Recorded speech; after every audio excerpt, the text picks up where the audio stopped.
Donc, Oui. je présente de nouveau Tanguy, qui est du lycée Les Catalans de Montélimar. C'est un atelier qui est jumelé avec le collège Europa. Son professeur, c'est Jérôme Carbini, et le chercheur, c'est Sylvain Gravier. Vas-y, Tanguy, j'espère que cette fois tout va bien aller. Apparemment, oui. Allez. Alors, je vais vous présenter donc le sujet des pavés. Nous avons des pavés de forme carrée découpés en 4 triangles en diagonale comme ceci. Chaque triangle est coloré de couleurs différentes, donc bleu, rouge, vert, jaune, rose, toutes les couleurs. Notre but, c'est de coller chaque pavé pour créer un pavage infini, en sachant que les pavés peuvent se coller. Il faut impérativement que les côtés qui se touchent soient de la même couleur. Donc le bleu avec le bleu, le rouge avec le rouge, etc. Nous n'avons pas qu'un seul pavé. Vous voyez, un pavage, ça peut ressembler à ça. Nous n'avons pas qu'un seul pavé. Nous en avons plusieurs sauvegardés dans ce qu'on pourrait appeler une base qui composera notre collection de départ. Chaque pièce peut être utilisée autant de fois que nous avons besoin, mais il est interdit de tourner une pièce. C'est-à-dire qu'on doit la garder dans sa configuration de départ, sa configuration initiale. Évidemment, nous ne parlerons pas de pavage si les pavés utilisés ont les 4 côtés de la même couleur. Donc maintenant, je vais vous présenter en commençant par la présentation des types de pavés. Donc tout d'abord, nous avons pu voir qu'on a une collection finie de pavés différents.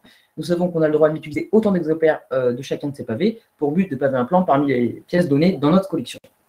Donc parmi les pièces données dans notre collection de départ, nous avons les dominos. Donc un domino, comme on peut voir ici, est un pavé où les couleurs du haut et du bas sont identiques. Nous avons aussi répertorié le cas des pavés diagonales, toujours constitués de seulement 2 couleurs. Les pavés diagonales peuvent avoir les couleurs du haut et de la gauche identiques, et le bas avec la droite, ou alors le bas et la gauche, et le haut et la droite. Donc le premier cas de figure en haut et le deuxième cas de figure en bas. Cela forme donc une diagonale.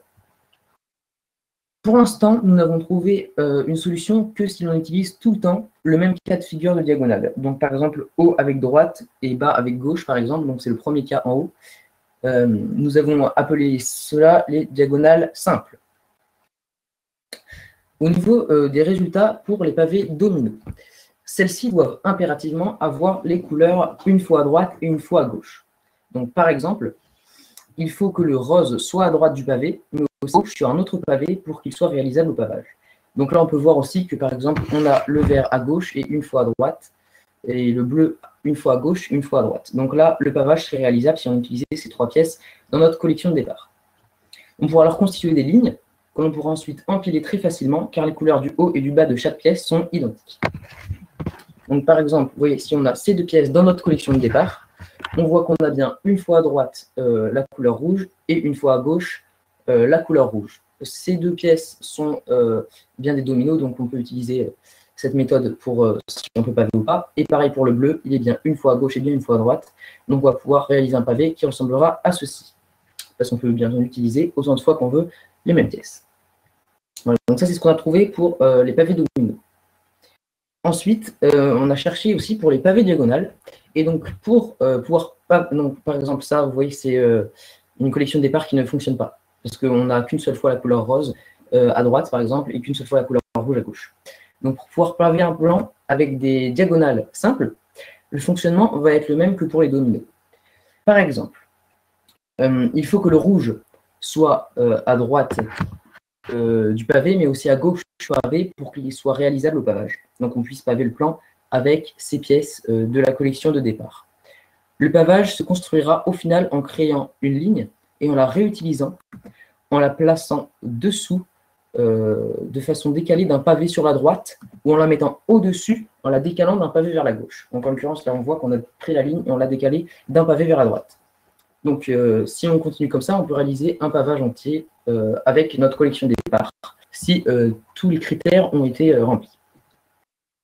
Alors, nous avons aussi travaillé sur le cas des doubles diagonales, donc on utilise les 2 cas de figure, mais par manque de temps, nous n'avons toujours pas pu résoudre le problème. Donc nous avons quand même une piste sur une similarité de fonctionnement avec les pavés diagonales simples. Donc on peut savoir que, vu qu'on n'est pas obligé d'utiliser toutes les pièces de notre collection de départ, on peut utiliser seulement un type de diagonale si il est possible, mais si les diagonales simples ne suffisent pas elles-mêmes, on va être obligé d'utiliser les 2 cas de figure de diagonale. Voilà. Pour conclure, sur les deux cas que nous avons étudiés, les dominos et les diagonales simples, nous pouvons dire que le fonctionnement de la possibilité de pavage est globalement le même. Ensuite, le positionnement des pavés sera bien entendu différent selon les cas de figure proposés. Voilà.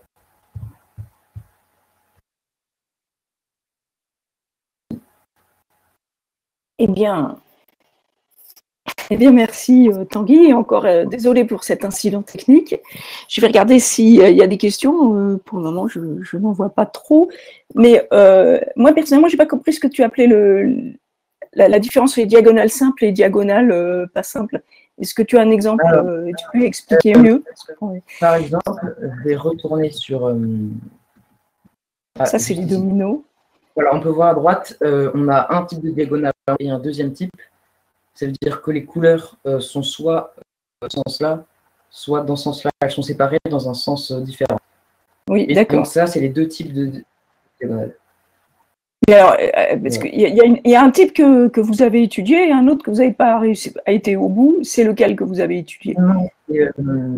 En fait, on a étudié quand on n'utilise qu'un seul des deux types et on n'a pas réussi à trouver quand on utilise les deux en même temps. D'accord. Donc c'est ça c'est pour ça que vous dites d'accord. Ok.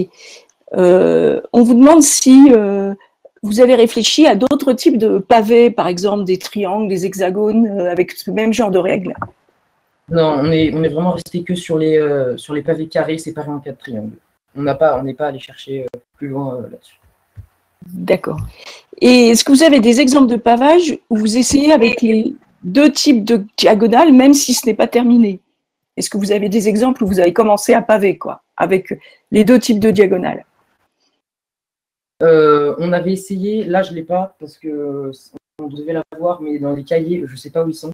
Mais on avait essayé, ouais. Mais le problème, c'est qu'il y a trop de configurations possibles. Donc il nous aurait fallu plus de temps pour essayer de le chercher et trouver une solution qui marcherait à tous les coups.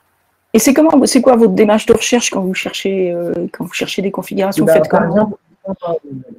Par exemple, ici, les pavés dominos, et on vient chercher, on vient déjà essayer de modéliser plusieurs cas de pavage pour essayer de paver un plan avec des pavés qu'on a à la base. Et ensuite, on vient essayer de voir si, en ajoutant de plus en plus de couleurs, ce que ça donne. Et ensuite, on s'est rendu compte que ça devenait souvent pareil. Donc, plus on montait, dans tous les cas, ça ne changeait pas le procédé du fonctionnement. Et donc, on avait un fonctionnement qui fonctionnait. Voilà. Enfin, je ne sais pas si c'était clair. D'accord. Bon, je regarde s'il y a encore des questions. Non, apparemment non. Bah, écoute, Tanguy, on te remercie pour ce bel exposé. On espère qu'avec tes collègues, tu vas écrire un bel article là-dessus, avec des belles couleurs en plus. On l'attend en tout cas.